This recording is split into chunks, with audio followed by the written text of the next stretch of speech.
Você está na Web Rádio Tambor, uma ação de apoio à comunicação livre, alternativa e popular. Acompanhe nossa programação pelo smartphone, através do aplicativo Rádio Tambor, disponível para Android na Play Store do seu celular, e também pelo aplicativo Radiosnet, disponível gratuitamente para Android e iOS. Web Rádio Tambor, a primeira rede de comunicação popular do Maranhão. Comunicação comunitária, livre, alternativa e popular. Dedo de prosa. Dedo de prosa.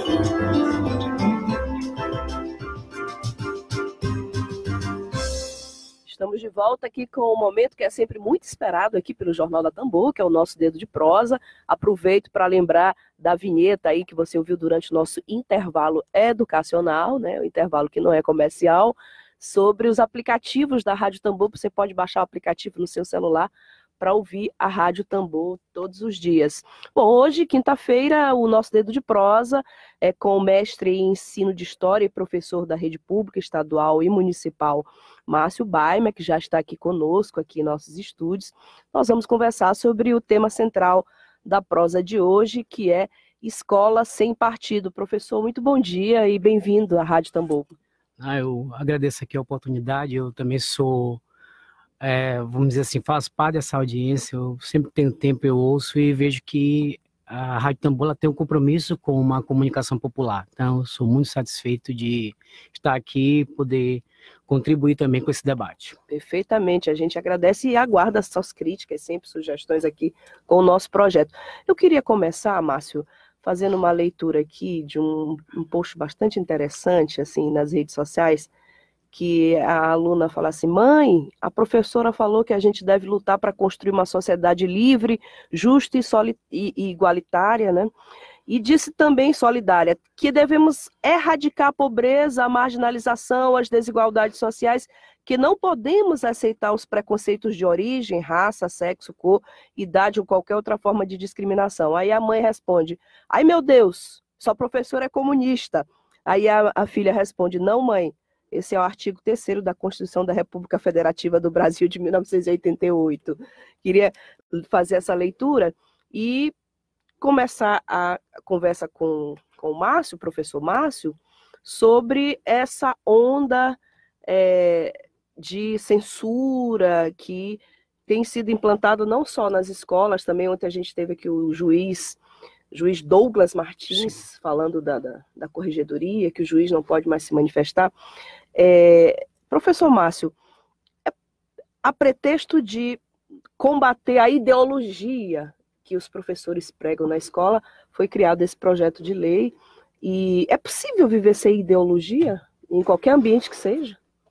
Eu vou começar aqui falando primeiro dessa premissa que, vamos dizer assim, que busca sustentar o projeto de lei Escola Sem Partido, né? A intenção de retirar, vamos dizer assim, qualquer tipo de pensamento ou ideologia, né, que por sua vez esteja sendo divulgada ou difundida em sala de aula a partir desse projeto de lei, certo?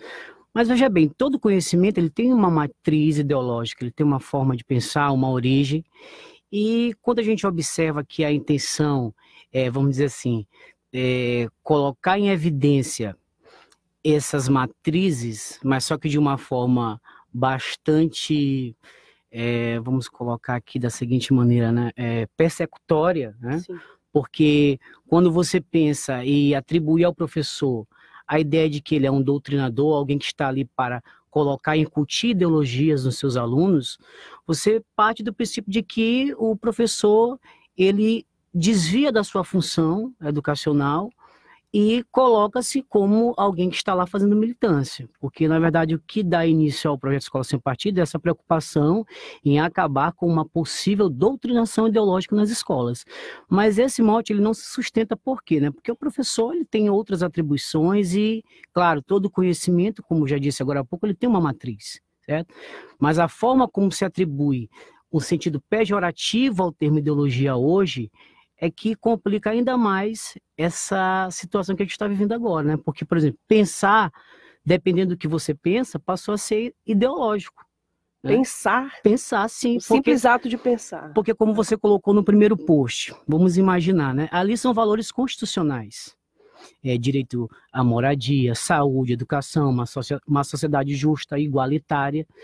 Mas dependendo de quem interpreta, pode utilizar esse argumento para acusar, por exemplo, o professor de ter um viés esquerdista ou comunista, quando na verdade são valores constitucionais.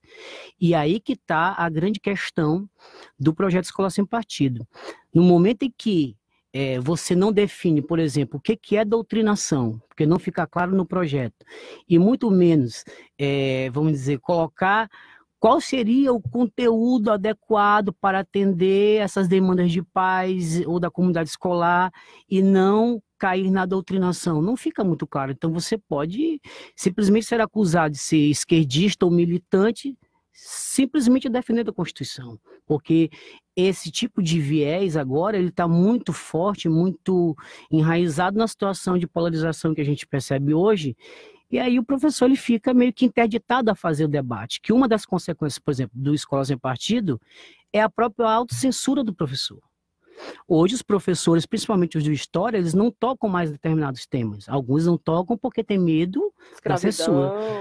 Porque são situações que estão sendo disputadas nesse momento. Escravidão, holocausto, ditadura militar. Que estão no debate eleitoral deste ano. No debate eleitoral e, consequentemente, reverbera para a sala de aula. Os alunos estão perguntando bastante, mas muitos professores eles se sentem um pouco intimidados porque o Escola Sem Partido ainda não foi aprovado, mas antes mesmo de ser aprovado, ele já causa essa autocensura, porque ele pode expor o professor, expor a escola, à medida que o próprio site do projeto ele instrumentaliza ações persecutórias, como o fato de um aluno tirar uma foto, gravar um vídeo, enviar e denunciar o professor, caso ele esteja ali fazendo, segundo, né, as orientações do próprio projeto, né? Quer dizer, transformar o aluno num delator, como na época da ditadura. Mas a estratégia é essa, porque aí você consegue interditar o debate. Antes mesmo de ele se tornar uma lei, porque na verdade ele surgiu como um movimento de um pai, eu vou parar um pouquinho para contar essa história, né, que é o Miguel Najib, em 2004, quando o professor da escola de sua filha fez uma comparação entre o Che e Jesus, né? Fez uma comparação em que os dois sofreram um martírio e ele não gostou nem um pouco. Na mesma época, em 2004, ele tentou ir à escola, tentou mobilizar os pais, mas nem os pais e a própria escola, né, não deram muita atenção e ficaram do lado do professor, né? Mas desde aí ele criou esse site. E esse site, né, que ele diz que é um movimento, mas na verdade é uma organização, porque ele tem várias ramificações, ele tem vários braços, né, braços parlamentares, braços jurídicos, braços políticos, intelectuais, que movimentam esse projeto, né. Em 2014, o filho do Bolsonaro, né, lá na Assembleia do Rio de Janeiro, conversa com o Miguel Najib para transformar as ideias do site em um projeto de lei. Aí, desde 2014, eles começam a inserir esses projetos em várias câmaras legislativas. E hoje tem circulando não só... Que é de um deputado do Rio Grande do Sul, não é isso? É Rio Grande do Sul, não? Não, hoje, na verdade, tem vários projetos. Quem começou foi o Carlos Bolsonaro. Que é o filho do Bolsonaro. Isso. Aí, primeiro, ele tentou colocar na Alerj, não foi à frente, né? Não aprovaram. O irmão dele também lançou na Câmara dos Vereadores, não foi à frente. Mas esse processo ele deu um sentido político muito claro a essas medidas que foram se espalhando no devido à própria onda conservadora, porque ele é um projeto conservador. A gente não pode pensar o PL Escola Sem Partido sem lembrar desse momento conservador, porque ele quer interditar o debate. Então, ao interditar o debate em sala de aula, ele vai paulatinamente tirando um conhecimento, um saber crítico, um diálogo, que é uma coisa civilizada e própria do processo de ensino-aprendizagem, para colocar uma ideologia única, que na verdade é o que está por trás de quem propõe o PL Escola Sem Partido, é colocar a ideologia conservadora, liberal, né, e fazer com que haja essa inversão. É porque é interessante que o projeto supostamente é contra uma doutrinação ideológica, quando na verdade há uma doutrinação ideológica também mais alinhada a onda conservadora, a onda extremista. Eu posso te dar um depoimento pessoal, assim, fiz um projeto de pesquisa para a USP alguns anos atrás, com análise de conteúdo das teleaulas da TV Educativa do Maranhão, que hoje é a TV Brasil. Sim. E lá, nos roteiros, havia: os negros foram trazidos para o Brasil porque tinham braços fortes para trabalhar na lavoura. Quer dizer, a verdade é que isso é uma doutrinação para legitimar a escravidão. Quer dizer, a doutrinação também, a direita, a onda extremista, não é só a doutrinação supostamente para atender ao ponto de vista da esquerda. Não, veja, isso exatamente, porque olha só, à medida que você percebe que essa tentativa de fazer uma inversão, ela fica muito clara, até porque qual é o maior inimigo, segundo o projeto Escola Sem Partido, da educação brasileira? Paulo Freire. Sim, eu ia te perguntar sobre Paulo Freire. E quando você, por exemplo, pega o programa né, do presidenciável Jair Bolsonaro, está escrito claramente, uma das suas medidas é expurgar. Literalmente está escrito. Escrito expurgar, eu até, isso não, mas eu vou comprovar, porque assim, a gente tem que fazer o dever de casa. E tem as que fazer fontes, a checagem. Né? Fui lá e vi, está lá, expurgar a pedagogia, o pensamento de Paulo Freire das escolas. Absurdo. Então, um dos teóricos mais lidos no mundo todo, uma pessoa que é patrão da educação nacional. Mas por que quer expurgar o pensamento freiriano? É porque ele é dialogado, é porque ele cuida para que você tenha um posicionamento claro em relação ao mundo, se situar, fazer com que você avance a partir do entendimento da sua realidade. Fazer a leitura do mundo. Fazer a leitura do mundo, certo? É uma pedagogia de amor, de compreensão, de entendimento das pessoas nas suas condições. E para as pessoas que defendem a escola sem partido, o professor não tem esse papel. Ele é entendido como um mero burocrata. Ele tem que passar apenas o conteúdo. Certo? Então, à medida que você vai apenas instruir, quando a gente sabe que a escola não tem só o papel de instruir, né, ela também educa, assim como os pais, as comunidades, os espaços eclesiásticos ou de igreja, todos eles educam, mas a escola também tem seu papel na educação, não só de instrução. Sim. Aí você voltaria para uma escola tecnicista. Uma escola onde você vai lá apenas para definir conteúdos, dizer esses conteúdos. Ou formar uma mão de obra. Formar uma mão de obra e permitir que esse aluno saia sem nenhuma crítica à sua realidade, sem um pensamento mais apropriado para entender o mundo que ele está situado. Formar só uma engrenagem para a máquina. Né? Sim, claramente. Então essa inversão, ela está por trás de todo esse projeto, né? Você tirar uma matriz pedagógica, uma matriz crítica, para, no lugar dessa matriz crítica, incluir aí uma escola de pensamento único.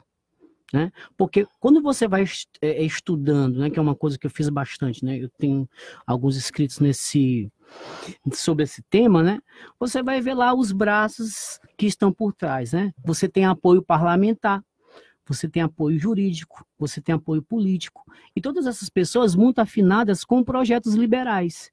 O liberalismo também não é uma ideologia?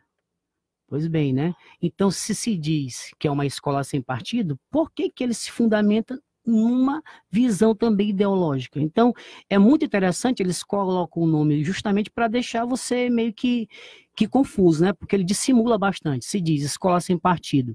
Mas, na prática, você tem ali toda uma orientação, né? O próprio Miguel Najib, que é um dos fundadores, ele escrevia nos institutos liberais, né? Ele fazia parte do Instituto Milênio, então ele tem uma orientação liberal. A problemática deles é tentar, vamos dizer assim, acabar com esse tipo de pedagogia mais crítica, para, no lugar, colocar uma pedagogia onde a pessoa apenas tem a instrução, né? Que para eles é uma forma de você formar gerações que não pensem, que não debatam, que não façam a crítica, que não tenham o contraditório, ou seja, uma sala de aula em que a discussão e o debate ele não vai mais acontecer. Eu vou fazer o intervalo e daqui a pouco a gente volta conversando aqui com o professor Márcio Baima sobre escola sem partido, um tema muito importante que as pessoas ainda não compreenderam exatamente, a maioria da população ainda não compreendeu a gravidade dessa questão. E esse debate precisa ser feito. 1 minuto só e a gente volta já. Web Rádio Tambor, a primeira rede de comunicação popular do Maranhão. Comunicação comunitária, livre, alternativa e popular. Você sabia que os acidentes de trânsito continuam a causar vítimas devido às distrações do motorista? 75% dos acidentes sem vítimas é devido ao uso do cinto de segurança. E você, está usando? Não usar o cinto de segurança é assim, se desprender da vida. Campanha de conscientização por um trânsito mais seguro. Realização: Secretaria de Trânsito e Transportes. www.sinalabertopravida.com.br. Web Rádio Tambor, a primeira rede de comunicação popular do Maranhão. Comunicação comunitária, livre, alternativa e popular. Dedo de prosa. Dedo de prosa.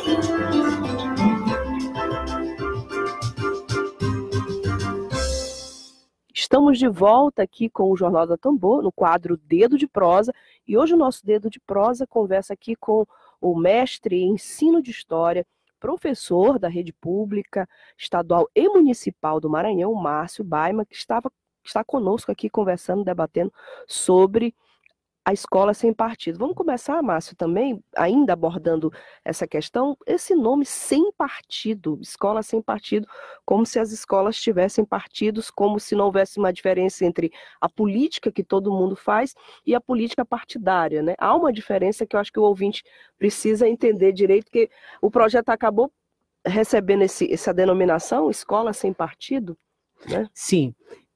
Como foi falado agora há pouco, a ideia é essa, vamos dizer assim, quem é que não quer um ambiente que não haja, por exemplo, panfletagem política na escola? Todo mundo quer, né? Por exemplo, fazer política partidária nas escolas, enfim, atrapalhar o andamento pedagógico, sim, isso todo mundo tem acordo que não deve acontecer, né? Sim, sim. Porque existe espaço. A escola não é comitê, né? Não é comitê. Agora, o debate político, ele tem que acontecer. Porque senão a gente não consegue formar o nosso jovem para a cidadania, que é algo que ele vai exercer ao longo de sua vida. Então, se a escola ela se excluir desse debate, você vai formar um cidadão, um sujeito que ele não vai ter muita afinidade com o processo político a posteriori, o que o torna, de certa forma, menos apto a exercer a cidadania. Então, não discutir a política ou não atender essas demandas que surgem dos próprios alunos, que também é uma das visões que existe dentro do Escola Sem Partido, é que o aluno ele chega na escola como se fosse uma folha em branco e que o professor, assim como que no passe de mágica, fosse capaz de incutir na sua cabeça aquilo que o professor bem entende e que a gente sabe que não é verdade. Ele vem com a sua visão de mundo, tem uma visão sua de formação mundo, familiar. tem uma bagagem, tem uma formação e ela está lá, isso civilizadamente, em diálogo com o que o professor coloca, com os conteúdos, né?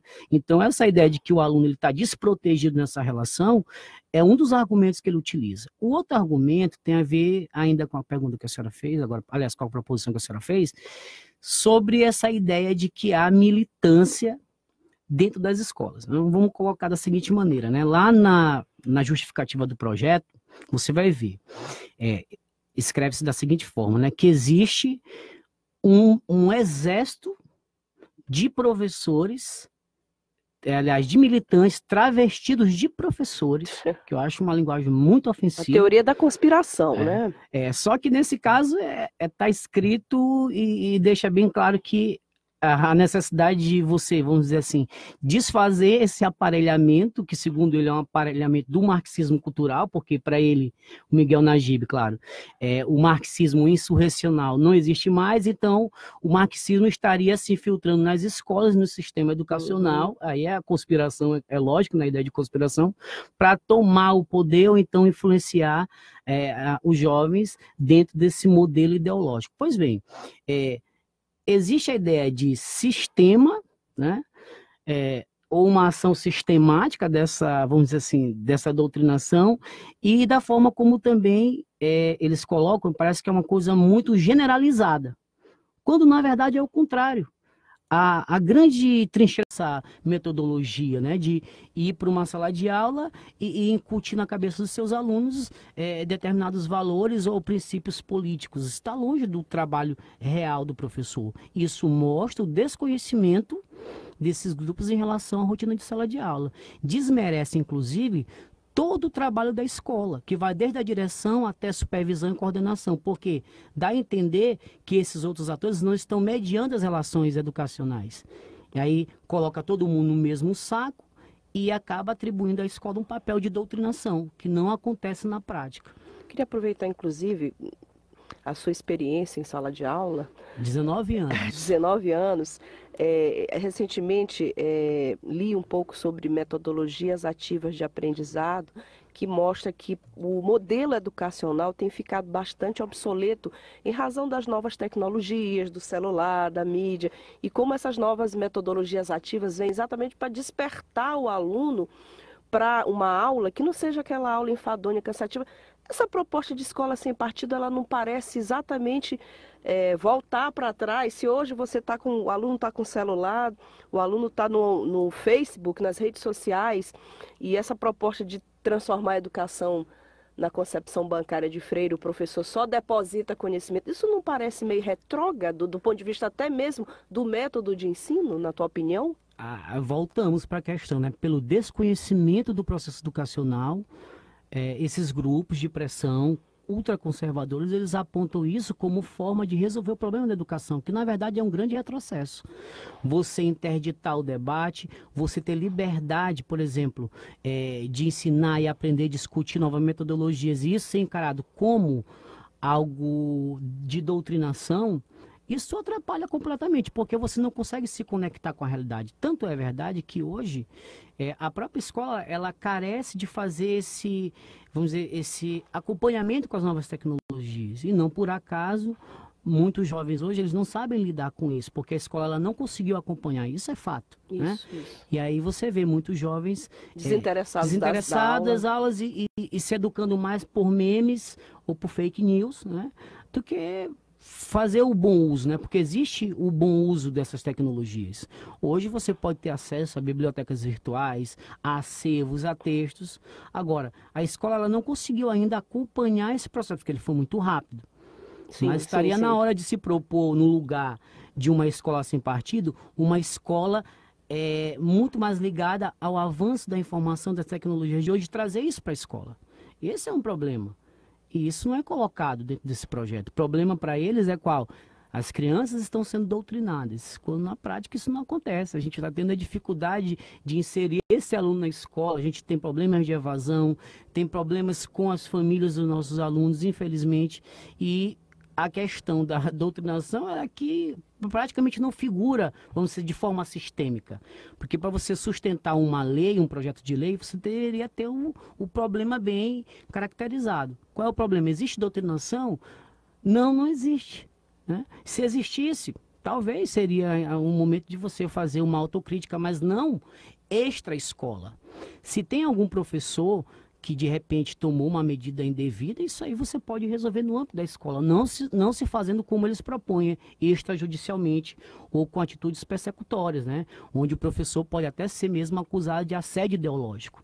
Então, obviamente, o professor ele vai ter limitação clara de poder expor um posicionamento, ou uma metodologia, ou uma dinâmica, porque o pai pode interpretar de uma forma errada, dependendo da visão dos pais, né? Chegar até a escola e o professor, infelizmente, ele vai se ajustando a essas novas medidas persecutórias, né? Porque até mesmo o próprio aluno hoje, porque isso é colocado no próprio site, né, do Escola Sem Partido.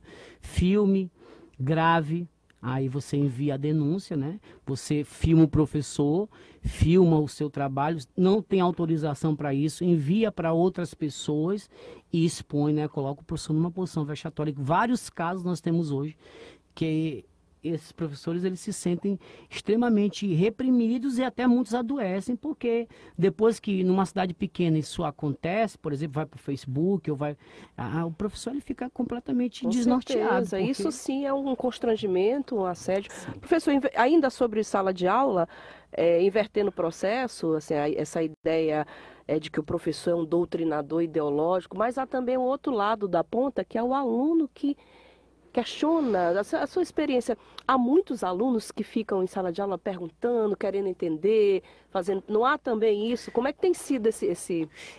Hoje o diálogo ele está fluindo bastante. Tem muitos alunos que querem entender, perguntam bastante, Mas aí, como eu expliquei agora há pouco, se o professor ele se encontra numa posição em que ele não tem mais a liberdade de opinar, esse diálogo ele vai sendo limitado. Porque, por exemplo, vai que um aluno pergunte, professor, quem o senhor vai votar esse ano? É uma pergunta que muitos alunos estão fazendo. Natural, inclusive. Natural, né? e eles fazem constantemente. Dependendo da sua resposta, você pode sofrer alguma sanção.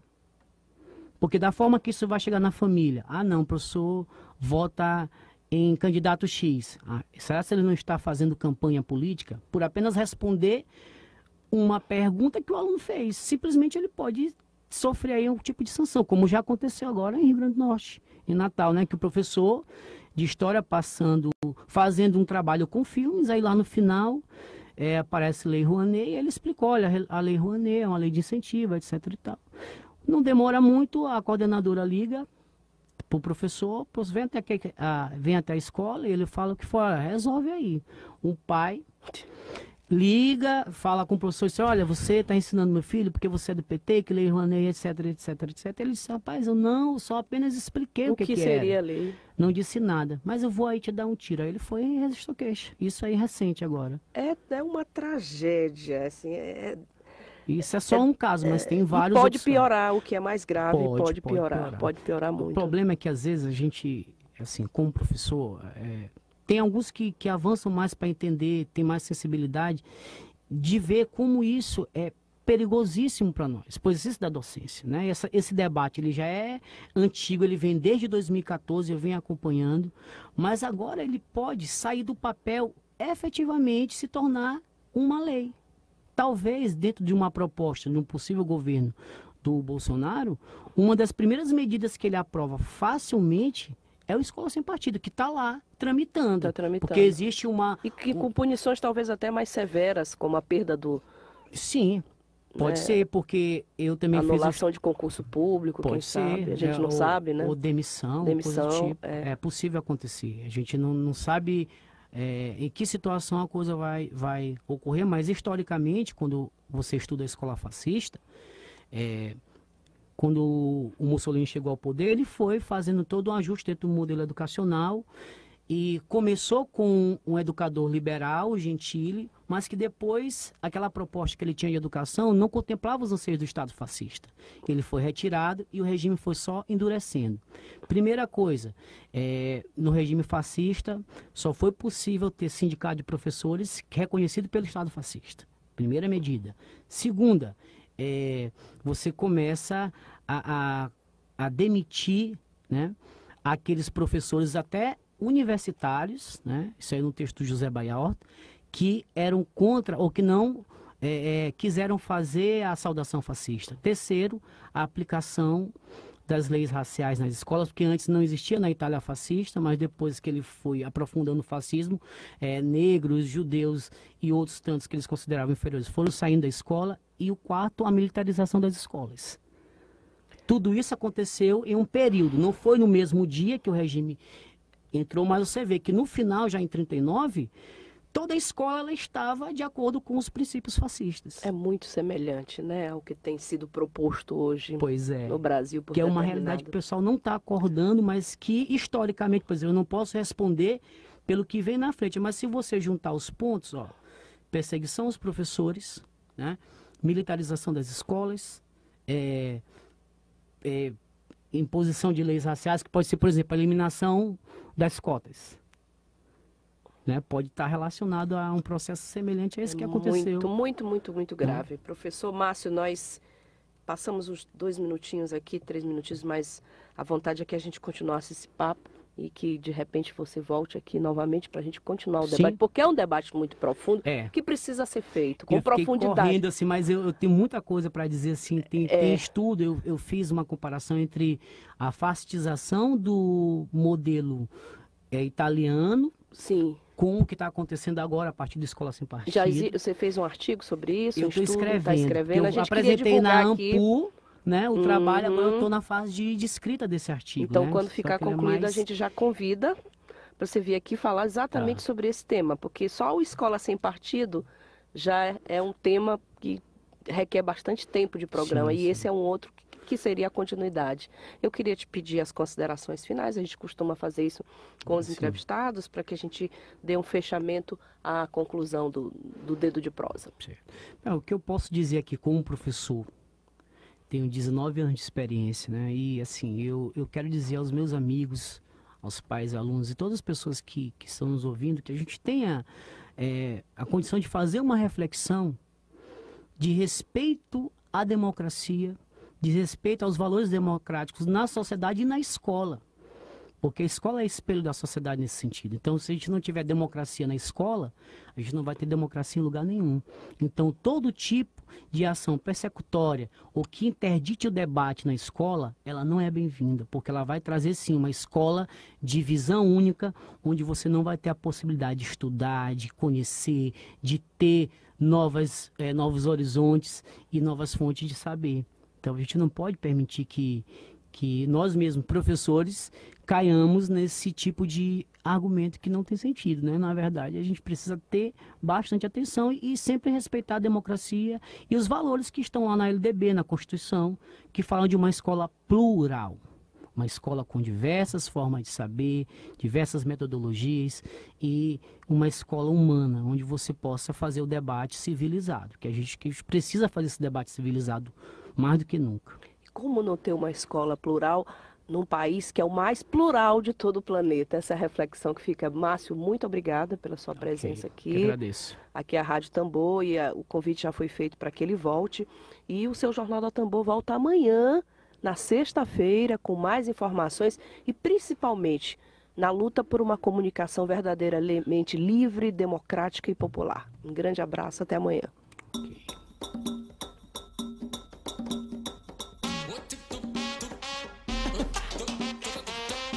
Brunoso no beat.